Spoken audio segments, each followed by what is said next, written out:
소금은 사람들이 좋아하는 단맛을 내지 않고 얼굴을 찡그리는 짠맛을 냅니다. 그러나 그 짠맛이 부패를 방지시킵니다. 경북에 있는 안동시는 바다와 멀리 떨어져 있습니다. 그래서 조선시대 때부터 고등어를 먹기가 참 어려웠습니다. 바다와 거리가 멀어서 상하기 쉽기 때문입니다.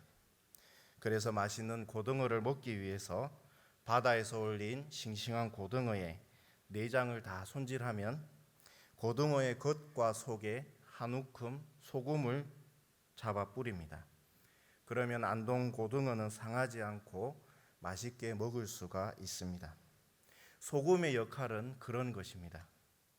늘 짠맛을 내야지 사람들이 좋아한다고 단맛을 내면 안 되는 것입니다. 그리고 소금은 짠맛을 잃으면 자연스럽게 쓴맛이 납니다. 그러면 소금의 역할이 사라지기 때문에 사람들의 발에 밟힐 뿐입니다. 예수님을 믿는 그리스도인들의 가장 비참한 현실은 돈이 없는 것도 명예가 없는 것도 아닙니다. 단 한 가지, 짠맛이 없어서 세상 사람들의 발에 밟히는 것입니다. 하나님의 자녀는 독특합니다. 독특한 맛을 내는데 그것은 짠맛을 내는 것입니다. 짠맛의 원동력은 무엇일까요? 그것은 바로 하나님의 말씀과 기도 생활에 있습니다. 영적인 것은 절대로 속일 수 없습니다. 영적인 것은 아주 솔직합니다. 하나님의 말씀과 기도 생활을 하면 짠맛이 나고 하나님 말씀과 기도 생활을 하지 않으면 짠맛이 나지 않습니다. 영적 생활을 하지 않으면 그래서 자연스럽게 쓴맛이 나는 것입니다.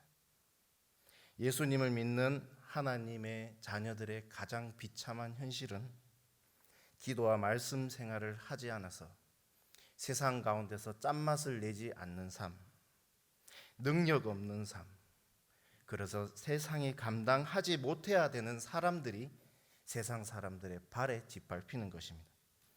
우리는 이유를 불문하고 우리 마음에서 세상에 흉내낼 수 없는 짠맛이 나야 됩니다. 세상 따라 쓴맛 나면 철저하게 밟힙니다. 그런데 우리 그리스도인들이 소금처럼 짠맛을 내지 못하면 더 큰 문제가 발생하게 되는데 그것은 세상이 쓴맛 내는 우리 때문에 부패합니다. 썩습니다. 죄의 확장성에 가속도가 붙게 됩니다. 그런데 소금의 짠맛을 내듯이 우리 안에 그리스도의 향기가 나고 말씀과 기도를 통한 하나님의 능력이 나타나면 죄의 확장성은 줄어들고 부패한 곳이 회복되어지고 결국 세상이 변화됩니다. 지구에서 바닷물은 늘 고여 있지만 썩지 않습니다. 바다에는 언제나 싱싱한 해산물과 어류들이 살아가고 있습니다. 그 이유는 바다 안에 짠 소금 때문인데 그 소금의 양이 불과 3%밖에 되지 않는다고 합니다. 그래서 세상에 자꾸 사건 사고가 많아지는 것을 보게 되면 그것은 하나님을 모르는 세상 사람들 탓이 아니고 바로 예수님을 믿는 하나님의 자녀, 나한테 그 책임이 있는 것입니다. 따라서 이 세상의 소금인 우리는 하나님의 말씀과 기도 생활을 통해서 짠맛을 내어 이 세상의 부패를 방지하고 회복시켜야 합니다. 그런데 오늘 이런 소금의 역할을 감당하지 못한 사람들이 나옵니다. 오늘 본문 첫 번째는 하나님을 붙잡아야 되는데 잡지 않는 셋의 후손들이 나오게 됩니다. 본문 1절에 보면 사람이 땅 위에 번성하기 시작할 때에 그들에게서 딸들이 나니 하나님의 아들들이 사람의 딸들의 아름다움을 보고 자기들이 좋아하는 모든 여자를 아내로 삼는지라. 아담의 아들 아벨은 신앙을 지키다가 형 가인에게 순교를 당합니다. 예수님은 앞으로 예수님을 믿는 하나님의 자녀들이 박해받고 순교할 것을 예언하시면서 아벨을 순교자로 언급하셨습니다. 마태복음 23장 35절에 보면 그러므로 의인 아벨의 피로부터 성전과 제단 사이에서 너희가 죽인 바랴가의 아들 사가랴의 피까지 땅 위에서 흘린 의로운 피가 다 너희에게 돌아가리라. 아벨이 가인에게 순교당하자 아담과 하와에게 아벨의 버금가는 아들 셋을 하나님께서는 주셨습니다. 그의 신앙을 셋의 아들인 에노스가 본받고 신앙생활을 하자 그를 또한 본받아 사람들이 하나님을 부르기 시작했습니다. 이때부터 세상은 하나님을 부른다고 말씀합니다. 에노스를 통하여 그의 자녀들을 통하여 세상의 부패가 방지되고 부패한 것이 회복되기 시작했습니다.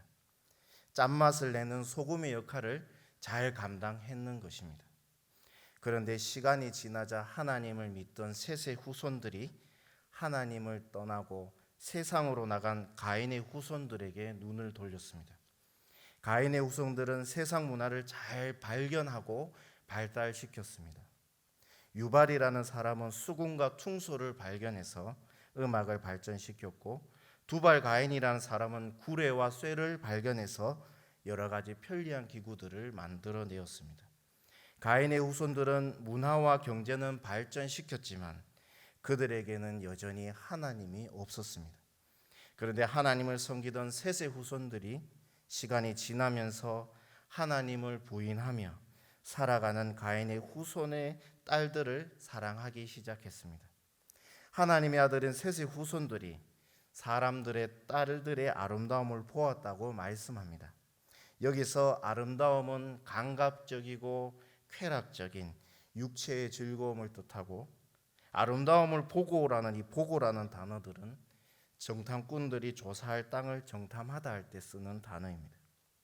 정탐하는 땅의 토질이 어떠한지, 그 땅에서 무엇이 자라는지, 그 성벽의 높이는 얼마나 높은지, 성벽의 성문은 철문인지 논문인지, 그곳의 사람들의 문화와 또 억양, 무엇을 입는지, 무엇을 좋아하는지 싫어하는지 정탐할 때 쓰는 단어가 여기 2절의 보고라는 단어입니다. 왜 정탐합니까? 그것을 취하기 위해서입니다. 셋의 후손들의 마음이 하나님에게서 떠나서 세상의 아름다움, 쾌락, 즐거움으로 쏠리기 시작했고, 그것을 취하기 위해서 정탐하기 시작했습니다.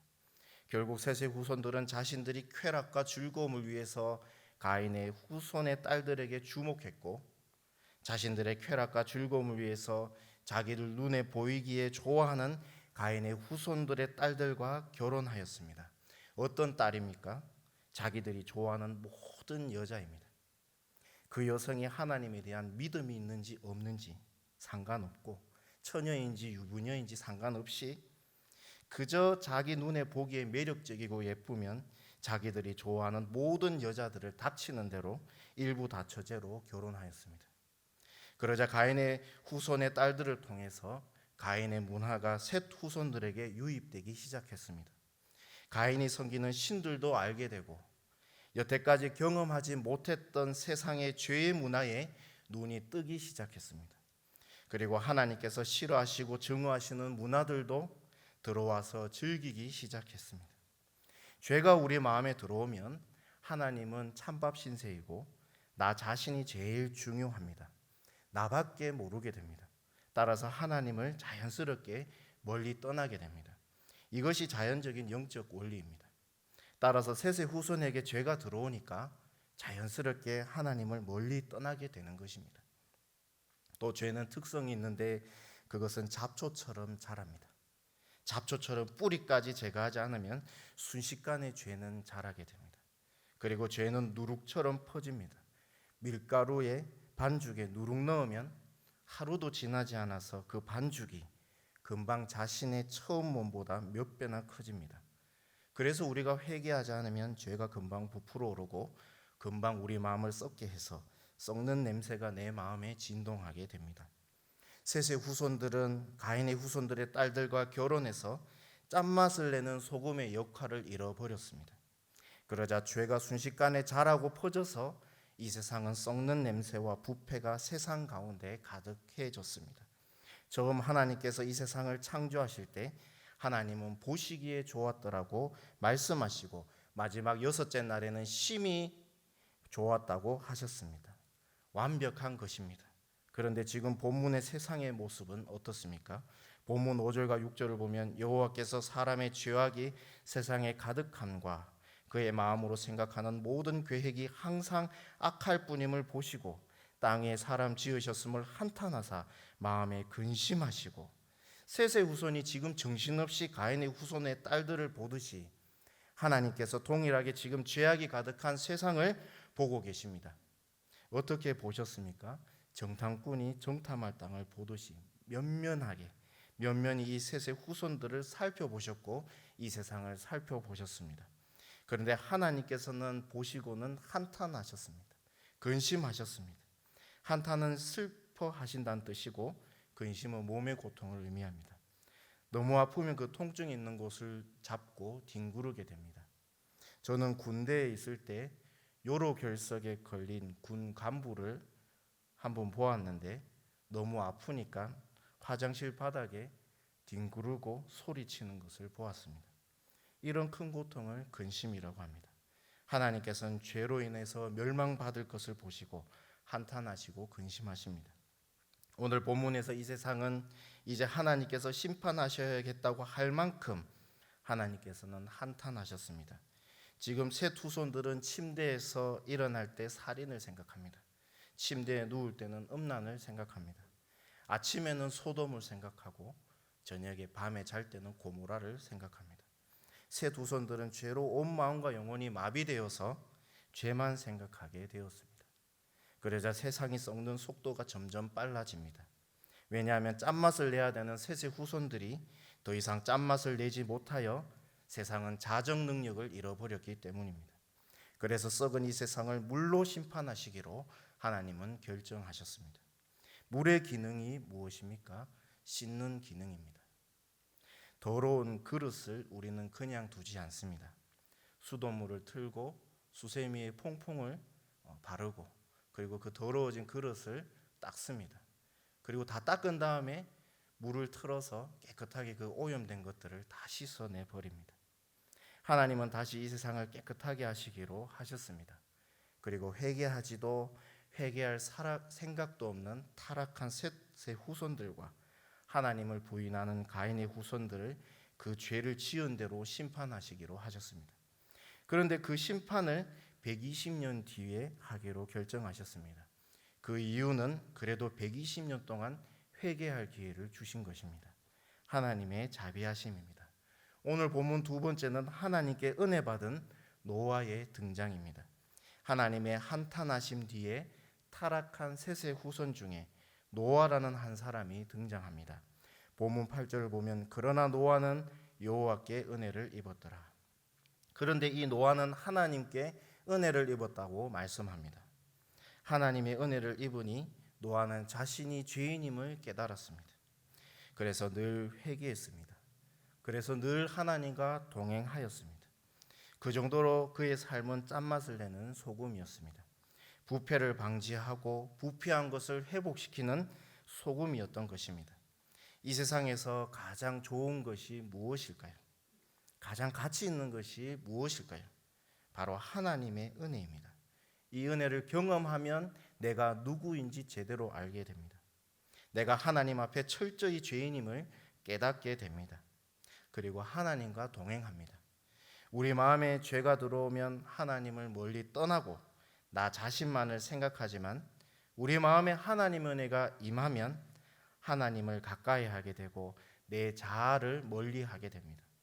하나님의 은혜를 받는 것이 그래서 복인 것입니다.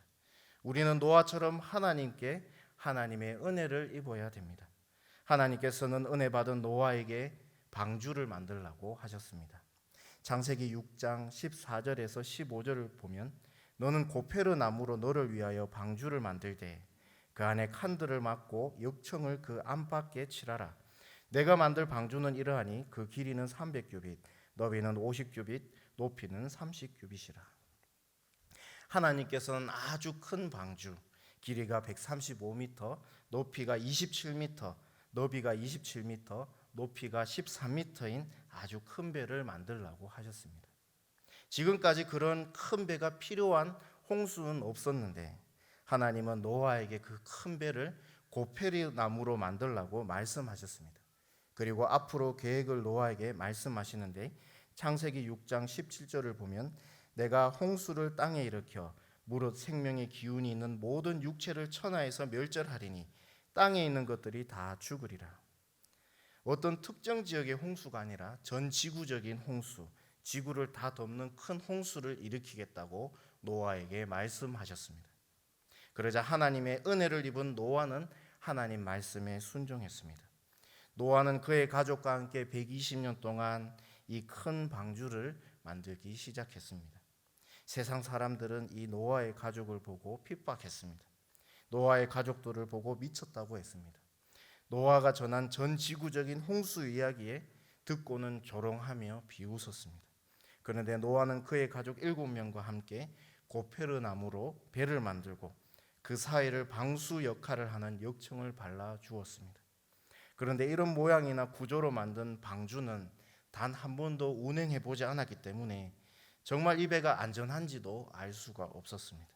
그러나 노아는 가족과 함께 하나님의 말씀에 믿음으로 묵묵히 이 배를 만들었습니다.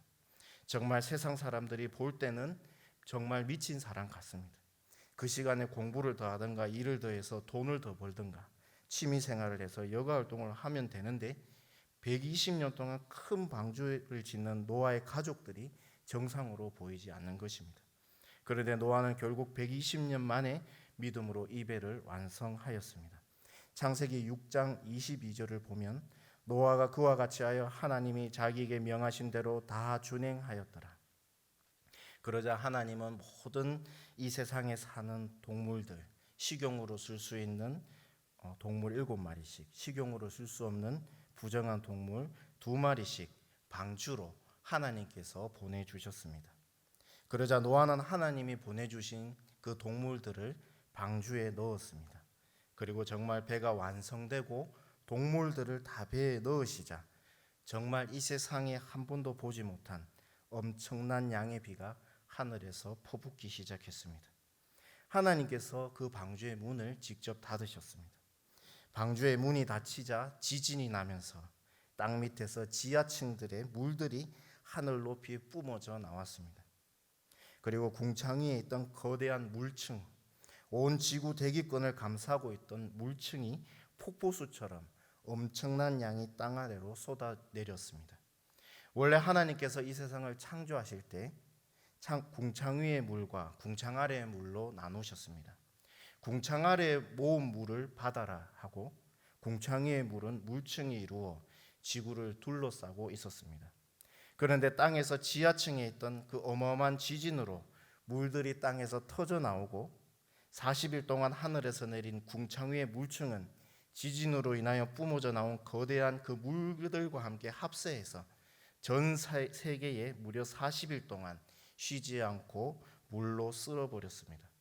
이 홍수는 세투선과 가해투선이 물이 점점 차올라서 익사한 것이 아니라 거대한 쓰나미에 밀려서 멸망한 것입니다.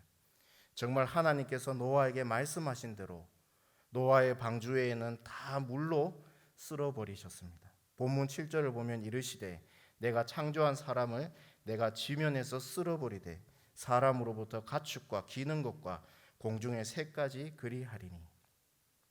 셋과 가인의 후손이 만든 네피림 문화는 이 세상에 물로 다 쓸어버려졌습니다. 이제 오직 생명이 있는 사람은 방주 안에 있는 노아와 그의 7명의 가족뿐이고 또 방주 안에 있는 동물들 뿐이었습니다. 이 쓰나미는 지역적인 쓰나미가 아니라 전 지구적인 홍수이면서 쓰나미였습니다. 하나님께서는 물로 깨끗이 심판하셨습니다. 이제 궁창의 물층은 노아의 홍수 때 다 쏟아져 없어졌습니다. 원래 이 물층은 지구를 둥글게 감싸고 있어서 태양에서 나오는 좋은 빛, 원적외선 이런 것들이 지구 안으로 들어오고 나쁜 빛, 자외선, X선, 감마선 등은 막아주었습니다. 그리고 물층으로 인해서 지구 안은 늘 따뜻하고 수분이 많아 사람의 노화가 엄청 느려졌습니다. 그리고 지구에는 추위도 없었습니다. 그래서 사람들이 700세는 기본이고 800세, 900세까지 살았습니다. 그런데 이 물층이 없어지니까 더 이상 지구는 예전처럼 대기권이 수분이 없어지고 태양으로부터 인체에 좋지 못한 태양 강선들이 마구마구 들어와서 사람의 노화의 진행 속도를 매우 빨라지고 수명은 노아의 홍수 이후부터 엄청 빨리 단축되고 말았습니다. 이 노아의 홍수는 사람의 죄로 일어난 심판이었습니다.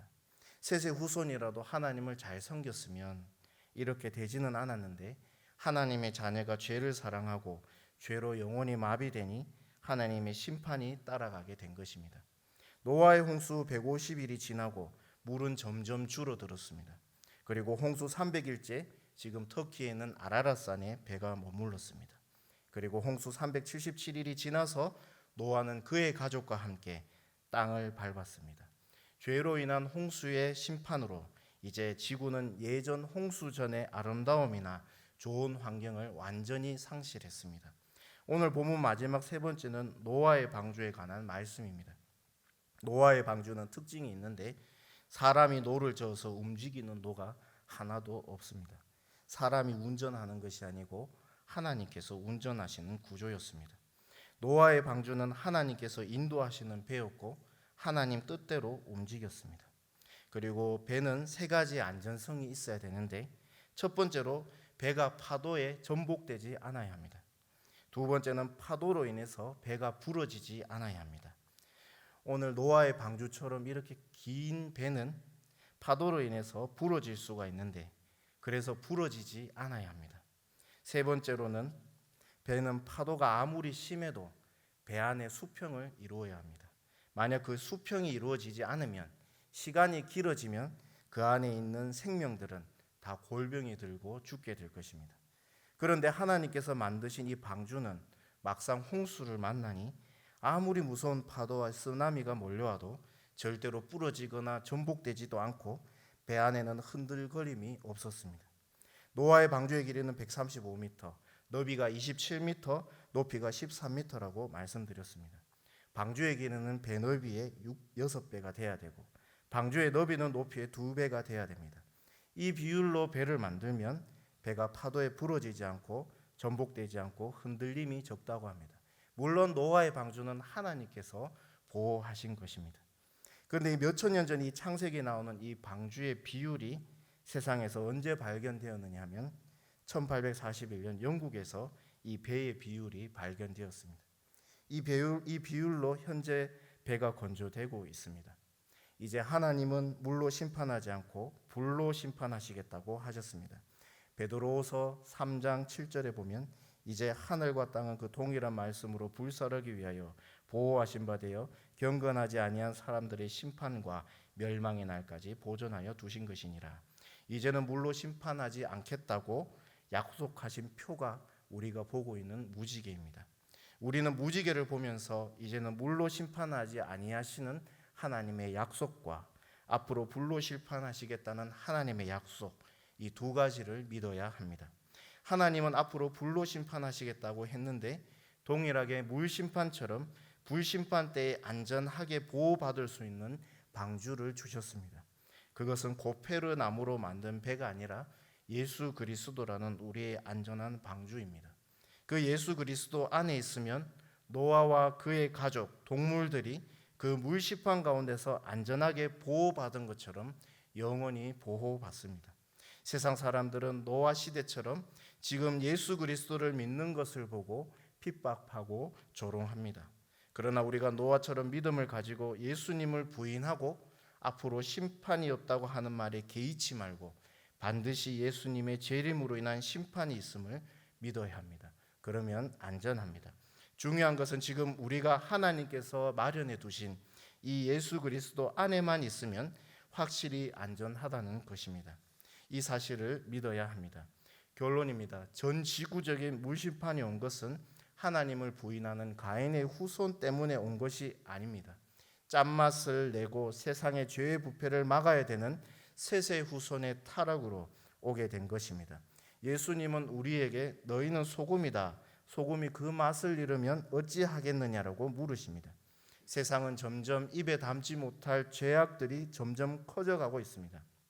그런데 점점 커져가는 것은 세상 사람들에게 책임이 있는 것이 아니라 우리 하나님의 자녀인 나한테 있습니다. 그래서 첫 번째로 우리는 짠맛을 내도록, 우리의 자녀들이 짠맛을 내도록 말씀과 기도 생활을 해야 합니다. 두 번째로는 세상은 점점 악해져 가는데 우리가 노아처럼 하나님의 은혜를 입어야 합니다. 은혜가 있어야 말씀에 순종할 수 있고 내가 짠맛을 내는 소금으로 살아갈 수가 있는 것입니다. 노아처럼 은혜를 받아야 합니다. 그리고 마지막 세 번째로는 노아가 믿음으로 방주 안에 들어가는 것처럼 우리도 무조건 예수 그리스도 안에 있어야 합니다. 경제적인 압박과 정신적인 압박, 내가 감당치 못할 문제가 나에게 오더라도 내가 예수 그리스도 안에만 있으면 안전한 것입니다. 노아의 방주처럼 예수 그리스도는 세상 파도에 절대로 부러지지 않고 전복되지 않고 안전하게 우리를 보호하여 주십니다. 짠맛을 내는 소금, 은혜 충만한 삶으로 세상이 하나님 뜻으로 변화되도록 우리는 기도해야 합니다. 그리고 어떤 일이 있더라도 딴 데 있지 말고 우리가 구원의 방주 되신 예수 그리스도 안에 꼭 있으셔서 죄가 간영한 이 세상 가운데서 주님의 평안과 은혜를 맛보시기를 예수님의 이름으로 소망합니다. 아멘. 기도하시겠습니다.